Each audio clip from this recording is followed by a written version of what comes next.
দেখো কেমন মানুষ আমরা এই যে এখন আমরা 500 লোক বাকি তো দিতাছি ও স্যার আল্লাহ আপনার বিচার করবো আল্লাহ আপনার পড়া বিচার করবো দেখেন।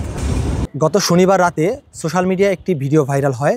কমলাপুর রেল স্টেশনে 14 নম্বর প্ল্যাটফর্মে একজন কুলি তার প্রাপ্য মজুরির জন্য ট্রেনের দরজা ধরে দৌড়াচ্ছেন এবং এক ব্যক্তির কাছে তার প্রাপ্য মজুরি চাচ্ছেন এবং সর্বশেষ তিনি ওই ব্যক্তির কাছে টাকা না পেয়ে আল্লাহর দরবারে বিচার দেন। যে ভিডিও কোটি মানুষের হৃদয়ে নাড়া দিয়েছে। আমি এখন দাঁড়িয়ে আছি সেই কুলি বাপ্পি ভাইয়ের পাশে এবং সেই একই প্ল্যাটফর্মে আমি বাপ্পি ভাইয়ের কাছ থেকে জানতে চাইব আসলে ওই দিন কী ঘটনা ঘটেছিল এবং ওই পারের ব্যক্তির সর্বশেষ কথা কী ছিল। স্যার আমার চাহিদা ছিল মাত্র 200 টাকা, আর এর বিনিময়ে স্যার আমি তার ট্রেন থামায় উঠাই দিছি। এই 14 নম্বর প্ল্যাটফর্মের বাইরে ছিল, আমি তারে দৌড়ায় নিয়ে ট্রেনে তুলে দিছি।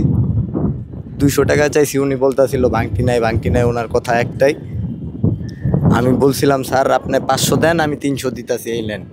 আমার হাতেই আসিল 300, তো উনি দেয় নাই। উনি কিছুই বলে না, একটাই কথা ভাঙতি নাই।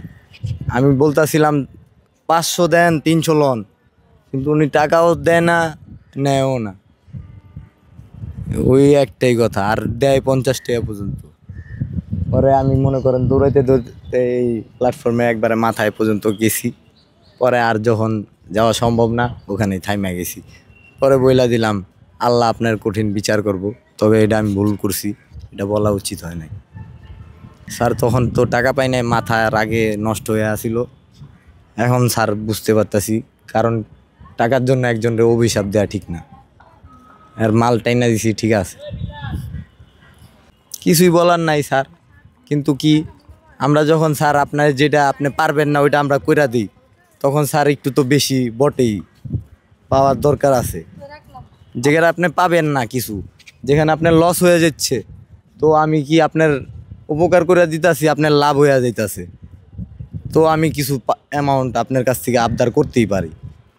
200 টাকা যদি আপনি তখন মনে করেন এটা অনেক, তাহলে এটা ভুল।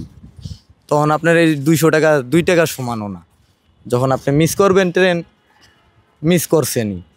আবার যখন আপনার এই ট্রেনটা আবার আরেকজনে দৌড়ে যায় ট্রেন থামায় আপনারা উঠাই দিব, তখন এটা তো অন্য ক্যাপচারে গেল গা। যে ট্রেন মনে করেন ওইখানে থাকার কথা, ওইটা এখনও এনে আপনার জন্য আপনি ডাক দিয়া থামায় দিছেন, তাহলে এখানে তো অবশ্যই বেশি তো পাইতেই পারে। ওনার 2টা ব্যাগ আসিল। এই প্ল্যাটফর্মে মজুরির টাকার জন্য দৌড়েছিলেন বাপ্পি। এই টাকাটা হয়তো বা বেশি না, কিন্তু তার পরিশ্রমের টাকা। আমরা যদি সচেতন হই তাহলে আর কোনো বাপ্পিকে এইভাবে নিজের পারিশ্রমিকের জন্য দৌড়াতে হবে না। SM স্বাধীন, চ্যানেল 9, ঢাকা।